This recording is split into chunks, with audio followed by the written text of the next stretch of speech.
네, 여론조사 속 숨은 민심 분석해 보겠습니다. 이택수 리얼미터 대표, 배종찬 인사이트K 연구소장 두 분 모셨습니다. 어서 오십시오. 안녕하십니까. 안녕하세요. 예, 안녕하십니까. 자, 더불어민주당 대선 후보인 이재명 경기도지사 오늘 지사직을 사퇴했습니다. 자, 이 자리에서 어떤 얘기를 했는지 먼저 듣고 오시겠습니다. 주어진 임기를 다하지 못하고 도지사로서 이렇게 인사드리게 돼서 대단히 아쉽고 송구하다는 말씀을 드립니다. 부동산 투기를 막기 위한 노력도 있었습니다. 서민들을 울리는 기획부동산 불법 행위를 단속하고 부동산 투기 방지를 위해서 외국인과 법인 대상 토지 거래 허가제를 시행해서 주거용 토지 취득을 대규모로 감축시켰습니다. 또한 공공개발이익 도민환원제 시행으로 공공의 개발이익을 투명하게 적립 운영하고 도민의 삶의 질 향상에 효율적으로 사용할 수 있게 했습니다. 네, 공직선거법상으로는 공직사퇴 시한이 12월 9일입니다. 이보다는 좀 한 달 빠른 시점이긴 합니다만은 지사직 유지하면서 선거운동 하는데도 좀 한계가 있을 테고요. 오늘 지사직을 사퇴했고 내일 대선 후보 예비 등록을 할 예정인데 조금 전에 이제 죄송하다 얘기와 함께 부동산 투기 막기 위한 노력에 앞장서왔다 이런 얘기도 지금 듣고 오지 않았습니까? 이재명 지사가 후보로 확정된 뒤에 그동안 컨벤션 효과가 없었다 이런 지적이 있었는데 자, 오늘 발표된 이재명, 윤석열 그리고 이재명, 홍준표 가상 양자 대결 여론조사 결과부터 좀 보시겠습니다. 네, 가상 양자 대결을 보면은 이재명 지사가 지난주보다 소폭 상승하면서 윤석열, 홍준표 양자 대결에서 다 이기는 걸로 나타나고 있거든요. 자, 이택수 대표님. 네. 대장동 국감 종료 이후에 소폭 상승하는 모습 이거 어떻게 해석해야 될까요? 네, 지난주 컨벤션 효과는 없었는데 이번 네. 주 국감을 잘 이제 방어했다는 그런 아마 취지로 봐야 될 것 같습니다. 지난주에는 뭐 대부분 횡보하는 그런 결과가 나타났는데 이재명 후보의 지지율이 뭐 4자 구도건 아니면 양자 구도건 대략 한 3% 안팎 지금 상승하는 모습을 나타냈고요. 예. 반면에 윤석열 후보 같은 경우는 지난주에 사실 오를 수가 없었죠. 뭐 전두환 씨 논란, 그다음에 개 사과 논란 때문에 오르기는 어려웠고 횡보하거나 떨어질 가능성이 이제 커 보였는데 당연히 조금 이제 빠질 것이다라는 전망이 좀 컸는데 그런 결과가 나타났고 그런 상황에서 오차 범위내긴 합니다만 자동답 방식에서는 사실 윤석열 후보라든지 홍준표 후보, 국민의힘 후보들이 조금 오차 범위 내에서 우세한 결과들이 나왔었는데 오늘 발표된 TBS KSY 조사 역시 자동답 방식이었는데 국감 효과를 본 이재명 후보가 소폭 상승하면서 오차 범위 내에서 약간 앞서는 결과가 나타났습니다. 네, 대장동 국감의 정면 돌파 효과는 좀 있었다. 네. 자, 이렇게 분석을 해주셨는데, 근데 지금 언론 속보들도 좀 이어지고 있고요. 검경의 수사도 계속되고 있는 상황이라 여전히 뭐 대선의 주요 변수로 끝까지 자리할 것 같은데 어떻게 보십니까? 그렇게 봐야 되겠죠. 예. 뭐 국감의 효과는 있었습니다. 그래서 양자 대결에서 다시 이제 지지층들이 결집하는 효과 그리고 이낙연 후보, 이낙연 전 대표를 만날 거라는 것도 이 조사가 실시되는 시점에 발표가 됐었기 때문에 그것도 반영됐었기 때문에 호남 지지층이 흡수되고 진보층이 이제 추가 결집은 됐어요. 그런데 아직까지 이 중도층까지 흡수된 건 아닙니다. 이건 여전히 대장동 이슈의 영향을 받고 있다 이렇게 볼 수 있는 것이고 그리고 양자 대결에서 자동응답 조사인데 이 중도층 그러니까 윤석열 후보와 홍준표 후보를 지지할 수도 있는 중도층이 잠깐 지금 대기 중이에요. 경선을 중이다. 앞두고 예. 그러니까 이 부분도 좀 감안할 필요가 있습니다. 정권 교체 여론은 상당히 높은데 이 홍준표일까 윤석열일까 윤석열일까 홍준표일까 좀 대기하는 것도 있고 이 조사 결과를 보면은 윤석열 홍준표 두 후보가 워낙 박빙인데 홍준표 후보와 이재명 후보의 격차가 오히려 윤석열, 이재명 후보보다도 더 적어요. 네. 그러니까 이것도 상당히 초접전 양상이 펼쳐지고 있는 상황이기 때문에 그만큼 양자 대결 구도가 유동적이다. 이렇게 우리가 볼 수 있는 것이죠. 예. 자, 지금 전해드린 한국사회여론연구소 여론조사는 금요일, 토요일 양일간 실시된 여론조사인데요. 일요일인 어제 이재명, 이낙연 이 회동이 있었습니다. 지난번에 뭔가 두 분의 상징적인 장면이 나와야 된다. 두 분이 이렇게 얘기해 주셨었던 것 같은데 어제 이제 포옹 장면이 나왔고요. 근데 역할 관련해서는 선대위원장이 아니라 상임고문을 맡기로 했다. 이렇게 나왔거든요. 앞으로 이재명 지사 지지율에 어느 정도나 영향이 있을까요?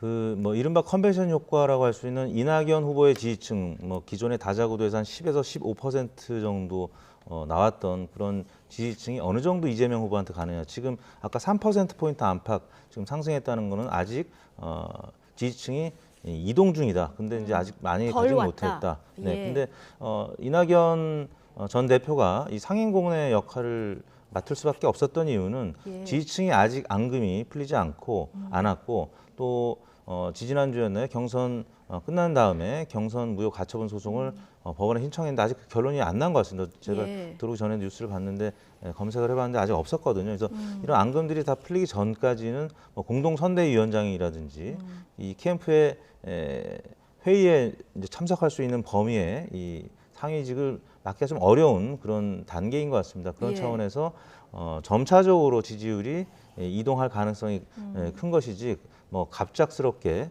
과거 뭐 이명박 박근혜 후보 경선 때처럼 박근혜 후보의 지지층이 상당 부분 한 절반 이상 옮겨갔던 그런 컨벤션 효과는 단기간에 나타나기는 어렵고 예. 오늘 이제 지사직을 사퇴했고 뭐 대통령과의 또 면담 일정도 있고 또 예비 후보도 등록하고 그래서 점차적으로 좀 상승할 가능성이 조금 더 높아 보입니다. 점차적으로 이제 흡수할 가능성이 네. 높아 보인다. 어쨌든 어제 여전히 원팀은 안 돼 이렇게 외치는 이낙연 전 대표 지지자들 모습도 있었기 때문에 더 적극적인 역할을 맡기는 어려웠을 것이다 이렇게 전망을 해주셨는데 그나저나 이낙연 전 대표가 어떻게 보면 좀 예상보다는 일찍 침묵을 깼다 이런 네. 분석도 나오는데 여기에는 지난주 있었던 윤 전 총장의 전두환 발언. 자, 이 발언이 침묵을 깨는데 좀 명분을 제공한 측면이 있을까요? 가장 큰 명분이죠. 가장 큰 명분이었다. 이 개 발언, 개 사과 파장 그리고 전두환 미아 발언이 없었다면은 조금 더 늦게 만났을 가능성이 있을 것 같아요. 예. 그러니까 이번 주 뭐 오늘이나 내일 정도 월화 수 정도에 만났을 가능성이 높았는데 네. 그래도 하루라도 더 서둘러서 만났던 것은 이 윤석열 후보의 파문에 대해서 자맹 중이던 침묵을 지키고 있던 이낙연 후보가 침묵을 깨고 발언을 하지 않았습니까? 대선 후보 행세를 그만두고 내려와라. 예. 이런 이야기를 할 정도였다면 그만큼 만나는 것 자체로 이재명 후보에게 힘을 실어줄 수 있는 상징성은 있죠. 그렇지만 앞서 이제 이택수 대표께서 말씀하셨듯이 호남 지지층은 어느 정도 흡수가 됐어요. 근데 누가 지금 안 들어오고 있느냐? 여성과 60대 이상의 이낙연 후보 지지층입니다. 예. 그러니까 어떤 분석까지 있었냐면 이낙연 후보 지지층 중에는 윤석열 후보 지지하러 가겠다 이런 태도까지 나올 정도였거든요. 경선 그러니까 끝나자마자는 좀 그렇죠. 강해졌네. 여성과 60대 이상의 이낙연 후보 지지층, 진보 성향이 있는 60대 이상이라고 봐야 되지. 이들이 아직 들어오지 않았기 때문에 중요한 건 이겁니다. 이재명 후보가 신복지 구상을 받아들였다겠다고 했지만 이렇게 결합이 될 때 중요한 것은 철학도 좀 결합이 네. 돼야 됩니다. 정책도 결합이 돼야 됩니다. 그다음에 사람까지 결합이 이루어져야 여성과 60대 이상 이낙연 후보 지지층까지도 올 수 있기 때문에 시간이 걸릴 걸로 보입니다. 그렇군요. 화학적 결합이 좀 더 이루어져야 된다는 말씀이신데, 자 대통령 지지율 뭐 임기 말에 40%를 뭐 왔다 갔다 할 정도로 높은 상황 아니겠습니까? 네. 이제 곧 문재인 대통령과 회동도 이루어질 텐데요. 이렇게 되면은 지지율이 상승하는데 좀 영향이 그렇죠. 더 커질까요? 11월 5일이면은 이제 국민의힘 후보까지도 최종 결정이 되거든요. 예. 대통령을 만나는 것은 어떤 효과가 있느냐?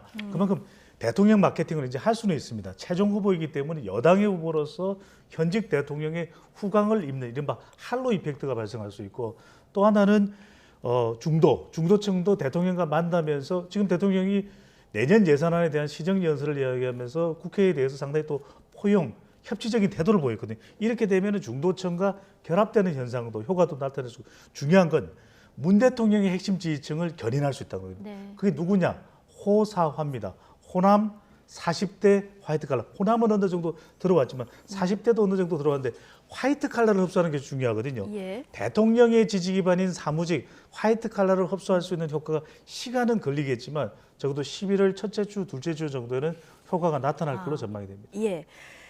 자, 국민의힘 후보 선출까지 말씀하신 대로 11월 5일이니까 얼마 안 남았습니다. 근데 오늘 범보수권 대선 후보 적합도를 봤더니 뭐 윤석열, 홍준표 두 후보가 치열한 접전이다 못해서 동률을 이뤘습니다. 그러니까 네. 하락세인 것도 비슷하고요. 어떻게 봐야 될까요? 네, 지난주까지도 계속 TV 토론이 이어졌는데 TV 토론이 뭐 여느 때보다도 굉장히 네거티브 공방이 좀 심했던 네. TV 토론이었고요. 홍준표 후보와 윤석열 후보 간에는 TV 토론 외에도 쌍방 진영 간에 열띤 뭐 흑색 선전에 가까운 그런 공세들이 있었습니다. 반면에 유승민 후보는 소폭 유일하게 올랐는데 지난주 TV 토론에서 윤석열 후보하고 유승민 후보하고 1대1 무제한 토론이 있었거든요. 예. 유승민 후보가 주로 이제 공격하는 그런 양상이었었고 윤석열 후보는 수비하는 그런 상황이었습니다. 왜냐하면 아까 모두에 말씀 나왔던 전두환 씨 논란, 뭐 개사관 논란을 계속 유승민 후보가 공격을 했고요. 또 TV 토론 외에 SNS상에서는 이제 유승민 후보가 뭐 딸과 같이 등장하는 그런 모습들도 많이 보도가 되면서 윤석열, 홍준표 두 후보는 조금 빠지고 유승민 후보는 조금 오른 측면이 있는데 네. 뭐 큰 폭의 변동은 아닙니다. 지금 이제 2강, 그다음에 1중 1약 이런 상황이 국민의힘 내부에서 4명 중에 양상이 계속 이어지고 있는데 오늘 이제 대전 충청 또 7차 TV 토론이 있는데 여기서도 역시 윤석열 후보에 대한 공격이 계속 또 이어질 가능성이 있는데 문제는 향후에 이제 여론조사 50%또 당원투표 50%인데 민심은 조금씩 예. 더 변동이 지금 나타나고 있는데 당심이 어떻게 될지 모르기 때문에 예. 여전히 TV 토론의 중요성이 굉장히 또 부각이 되고 있는 것 같습니다. 예, 오늘 아마 관심 있게 지켜보는 분들 꽤 네. 많으실 것 같은데 조금 전에 윤석열 전 총장 앞서서 지난주에 하락할 수밖에 없었다 이렇게 얘기를 해주셨는데 뭐 전두환 옹호 발언 이후 뭐 사과 관련한 일련의 과정 아니었겠습니까? 자, 관련한 여론조사가 있는데요. 윤석열 전 총장의 전두환 옹호 발언 및 사과 방식이 적절했느냐 적절하지 못했느냐 이 여론을 물었더니 국민 10명 중에 6명은 적절하지 못했다 이렇게 답을 했습니다. 네. 그 뭐 예상대로 적절치 못했다는 의견이 3분의 2 가량 네. 나타났고 적절하다는 의견이 이제 3분의 1밖에 나타나지 않았습니다. 뭐 대략 지금 사자구도 또 다자구도에서 윤석열 후보의 지지층 정도만 적절하다라는 의견이 나왔고 다른 후보를 지지하는 지지층들은 적절하지 못했다라는 의견이 나타났는데 뭐 이런 여론조사 결과하고 비교해봤을 때 뭐 다자구도 사자구도에서 지지율 하락의 폭은 생각보다 크지 않은 것 같습니다. 예. 3%포인트 안팎 지금 빠졌기 때문에 경쟁하고 있는 홍준표 후보나 뭐 유승민 원희룡 후보 입장에서는 조금 아쉬운 대목일 수 있습니다. 그렇기 때문에 이제 앞으로도 계속 이와 관련된 TV 토론에서 이제 공방이 있을 것이고 윤석열 후보는 내주쯤 아니면 뭐 이번 주 말이나 내주쯤 호남을 방문한다고 했는데 예. 과연 호남 민심이 어느 정도 윤석열 후보의 사과를 받아들여 줄 것이냐 여기에 좀 상황이 좌우될 것 같은데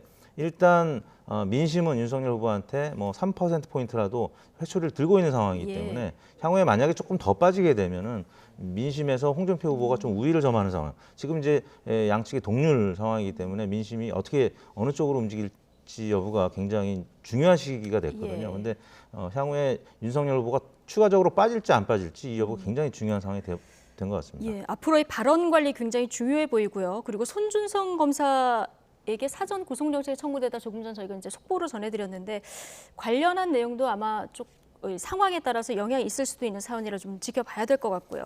어쨌든 전두환 발언 논란 관련해서 특히 홍준표, 윤석열 이 두 후보 간 신경전이 치열한데 어제는 부인들까지 소환됐습니다. 관련 얘기 듣고 오시죠.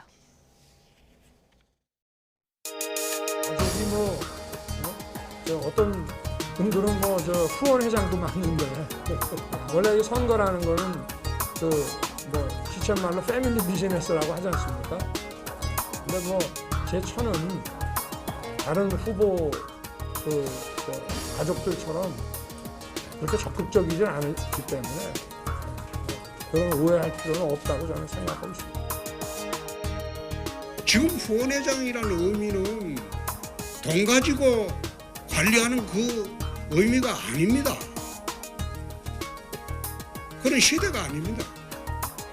가장 가깝고 믿음직한 사람을 후원회장하는 시대인데 그 얼마나 아름다운 동행입니까? 지각시는 밖에 못 나오니까 그래 시비를 거는 거지. 네, 뭐 패밀리 비즈니스란 얘기도 나왔고요. 각 씨가 지금 검찰 소환 대기 중이다. 뭐 이런 얘기까지 나온 상황인데 배종찬 소장님, 네. 경선 다 끝나고 나서 만약에 두 분 중에 한 분이 된다면 원팀 될 수 있을까요? 부인까지 거론되는 상황이니까 상당히 고충이 있을 거라는 걸 부인하기 어렵네요. 그럴 수밖에 없는 네. 것이 지금 두 후보 간의 정책 대결이 아니라 네거티브 공방이잖아요. 부인 이야기를 할 필요가 뭐 있습니까? 선거를 뛰고 있는 대선 후보를 도와주는 부인은 너무나도 대단한 거죠. 칭찬이 입이 마르도록 해도 모자랄 판인데 이건 사실 적합하거나 적절치가 않은 것이고 중요한 건 단기적으로는 이렇게 된다면 원팀에 지장이 있을 수밖에 없다. 예. 홍준표 후보를 누가 후보가 되더라도요. 홍준표 후보를 지지하던 20, 30대가 옮겨가기가 힘든 거고 윤석열 후보를 지지하던 60대 이상이 또 옮겨가기 힘든 것이고 홍준표 후보를 지지하고 있는 중도 보수가 또 옮겨가기 힘든 것이고 윤 후보를 지지하고 있는 반문 정서가 홍준표 쪽으로 옮겨가기 힘든 것이거든요. 예. 그렇다면 적어도 남아있는 토론에다가는 정책 대결을 해야죠. 앞서 우리가 1대1 가상 대결을 볼 때도 뒷심을 받아서 조금 지지율이 올라간 이재명 후보보다도 오히려 윤석열 또 홍준표 후보의 지지율이 더 정체돼 있거든요. 그렇다면 이건 뭘 의미하느냐? 정책 대결을 해서 상생적인 지지율 견인을 해야 되는데 이러다 보니까 서로 간에 공방만 펼쳐보니까 오히려 지지율을 갉아먹는 현상이 발생하고 있다. 앞서 나가는 두 후보 지지율이 그런 떨어지는. 만큼요. 예. 이럴 때는 사실은 당대표가 나서서 한마디 할 필요가 있습니다. 예. 이렇게 가면 안 된다. 큰일 난다. 우리가 주제를 더 상생적이고 정책 대결을 해달라고 주문을 할 필요가 있겠죠. 예. 자, 어쨌든 이 전두환 발언 후폭풍이 지난주에 워낙 대형 이슈였기 때문에 국민의힘 정당 지지도에는 어느 정도 영향이 있었을까 이 부분 굉장히 궁금했었는데요. 일단 보면 전체 정당 지지도에서 국민의힘이 소폭 하락이긴 한데요. 광주 전라 지역에서는 민주당, 국민의힘 지금 보시면 모두 조금씩 상승하는 모습이거든요. 이 여론 흐름은 어떻게 읽어야 되는 겁니까? 네, 전체 지지율은 민주당이 소폭 상승했습니다만 민주당 지지율 또 이제 호남에서 보면은 네. 5.6%포인트 상승을 해서 그 상승폭이 국민의힘보다는 조금 컸습니다. 예. 국민의힘은 전국에서의 지지율은 1.2%포인트 빠졌는데 호남에서 2.5%포인트, 오차 범위가 이제 지역으로 국한이 되면 조금 더 커지기 때문에 큰 의미를 부여할 수는 없습니다만 예. 그래도 하락하지 않았다라는 거는 지금 전두환 씨 논란은 또 이 뭐 개사가 논란은 특히 다른 지역보다는 호남 민심에 굉장히 뭐 민감할 수밖에 없고 호남에 있는 유권자분들은 분노하시는 분들도 굉장히 많이 계실 텐데요. 네. 일단 민주당에서는 이낙연 전 대표가 SNS를 하면서 더욱 민감하게 반응할 수밖에 없었던 상황이라서 민주당 지지층이 결집을 했고 지금 국민의힘 같은 경우는 전국적인 지지율은 빠졌는데 또 영남권에서는 또 올랐어요. 이게 네. 사실 TK TV 토론 앞두고 윤석열 후보가 좀 전략적인 차원에서 발언을 한 것이 아닌가 의구심을 네. 받을 정도로 이 발언이 논란이 됐기 때문에 영남권에서는 좀 오르고 또 호남에 있는 영남 출신의 또 국민의힘 지지층도 결집을 한 것이 아닌가. 이 양당 지지층이 모두 큰 폭은 아닙니다만 결집을 한 네. 그런 양상이 나타났다는 점에서는 이 이슈가 양측에 아무튼 굉장히 예민하게 받아들여지고 있는 이슈다 이렇게 말씀드릴 수 있을 것 같습니다. 예민한 이슈인 만큼 지지층이 결집하고 있다. 자, 이렇게 해석해야 된다는 말씀을 해주셨는데, 자 이런 상황에서 이제 국민의힘 11월 5일 최종 후보 확정하려고 하면 여론조사 해야 되지 않겠습니까? 네. 책임당원 모바일 투표가 다음 달 1일에서 2일이고요. 그리고 3, 4일에는 책임당원 자동응답 전화투표에다가 일반 시민 여론조사 진행해야 되는데 자 일반 시민 여론조사 문구가 아직 확정이 안 됐어요. 1대1 양자로 하느냐 사지선다로 하느냐. 홍준표 후보는 사지선다를 주장하고 있는데 만약에 양자 대결하면 중대 결심하겠다 이렇게까지 얘기했거든요. 그렇죠. 이렇게까지 중요한 그 문구군요. 이게 운명이 달려 있는 거죠. 운명이 달려 있을 국민 정도로. 여론조사가 50%인데 예. 국민 여론조사가 그냥 본 경선에 올라 있는 4명의 후보의 경쟁력만 물어보면 좋겠는데 지금 그게 누구에게 더 유리하다, 불리하다 이게 이제 공방이 벌어지고 있는 거 아닙니까? 네. 그런데 그럴 수밖에 없는 것이 윤석열, 원희룡 후보는 1대1 가상 대결을 원합니다. 그 이유는 1대1 가상 대결을 하게 되면은 국민의힘이나 보수층의 비중이 더 중요해지게 되는 것이거든요. 1대1 가상 대결이기 때문에. 그러면 국민의힘이나 보수층에서 조금이라도 지지를 더 많이 받고 있는 네. 윤석열 후보는 이 방법을 원할 수밖에 없는 거죠. 그리고 사지선다형은 전체 응답자니까 여기에는 네. 어떤 응답자도 들어가 있는 겁니까? 더불어민주당 지지층, 역선택. 범여권 성향의 응답자까지 포함되어 있는 거. 이들은 누굴 선택하냐면 홍준표 후보 아니면 유승민 후보거든요. 그러니까 서로 각자의 이 결과가 나에게 유리하냐 유리하지 않느냐에 네. 따라서 주장을 할 수밖에 없기 때문에 이게 결론이 좀처럼 나기가 쉽지 않은 것이죠. 예. 최종 문구 조율 어떻게 되는지 좀 지켜봐야 되는데 아마 곧 결정은 해야 될 이런 상황입니다. 그리고 이번 선거 또 하나의 특징을 보자면 지난주 갤럽 여론조사인데요. 유력 후보들 비호감도가 정말 높습니다. 이재명 60, 홍준표 59, 윤석열 62, 심상정 62, 안철수 72. 뭐 어떻게 보십니까? 이제 호감이 가거나 호감이 가지 않는 이 이제 양극화 현상이 선거 종반으로 가면 더 심해지고요. 유보층은 점점 줄어드는 것이죠. 그동안에는 사실 인지도나 또 이 관심도가 떨어지기 때문에 유보층, 중도층이 많을 수밖에 없었는데 이제 호감이 가지 않는다라는 부분도 전에는 조금 후보 간의 격차가 있었는데 이제는 거의 대부분 비슷하게 60% 그러니까요. 안팎, 많게는 70%까지 그러니까 지지 후보를 결정하면서 나머지 후보들은 다 조금 거부감이 드는 그래서 TV 토론이 이른바 강화 효과라고 하잖아요. 자신이 지지하는 후보 입장에서 바라보고 나머지 후보들은 다 비판하게 되고 거부하게 되는 그런 현상들이 지금 나타나게 되는데 특히 이제 이번 선거가 이제 후보 진영 간의 이 네거티브 캠페인이 굉장히 극심화되고 있다 보니까 이런 현상들이 나타나고 있는 것 같고요. 네. 뭐 그런 차원에서 정말 1% 2% 싸움이기 때문에 말씀하셨던 것처럼 이 경선 과정에서의 룰이 굉장히 중요하게 됐고요. 지난 민주당도 0.29%포인트 때문에 아주 그렇죠. 극심한 다툼이 예. 있지 않았습니까? 그래서 이준석 이제 대표가 전례 없는 방식은 지향해야 할 것이다. 그러니까 전례 없는 방식대로 가지 않는 것이 좋겠다라고 이제 응답을 기자들한테 답변을 했는데 지난 2007년 대선 때 어떻게 물어봤냐? 한나라당 대통령 후보로 다음 네 사람 중 누구를 뽑는 게 좋다고 생각하십니까? 이때도 이명박, 박근혜, 그다음에 원희룡, 홍준표 또 공교롭게 네 분 네. 후보였었어요. 이 네 명 중에 누구를 뽑는 게 좋다고 생각하느냐. 대체로 이제 이런 방식으로 물어봤기 때문에 네. 이준석 대표도 아마 이쪽에 방점을 좀 두고 얘기한 것이 아닌가 싶은데 예. 말씀드린 대로 0.29%포인트 때문에 원팀이 안 됐던 민주당 전례를 보면 아주 치열하게 윤석열 캠프나 홍준표 캠프가 끝까지 핫바 싸움을 하지 않을까 예상이 되고 있습니다. 예. 이전의 여론조사하고는 차이가 날 수밖에 없는 게 네. 이번에는 더불어민주당 지지층의 응답이 워낙 홍준표 후보 쪽으로 몰려요. 이것 때문에 계속 의식을 할 수밖에 조금 다른 없는 현상을 그러니까요. 짚어보자면 네. 예, 알겠습니다. 최종 어떻게 될지 굉장히 궁금한 상황인데요. 어쨌든 조금 전에 이제 후보들의 호감도 비호감도 봤습니다만은 뭐 누가 덜 비호감이냐. 어떻게 보면 이번 선거는 그렇게 진행될 수도 있는 이런 상황인데요. 상황이 이렇다 보니까 제3지대에 다시 관심이 쏠립니다. 김동연 전 경제부총리 새로운 물결 신당 창당을 어제 공식화했는데요. 오늘 아침 발언 잠시 듣고 오시죠.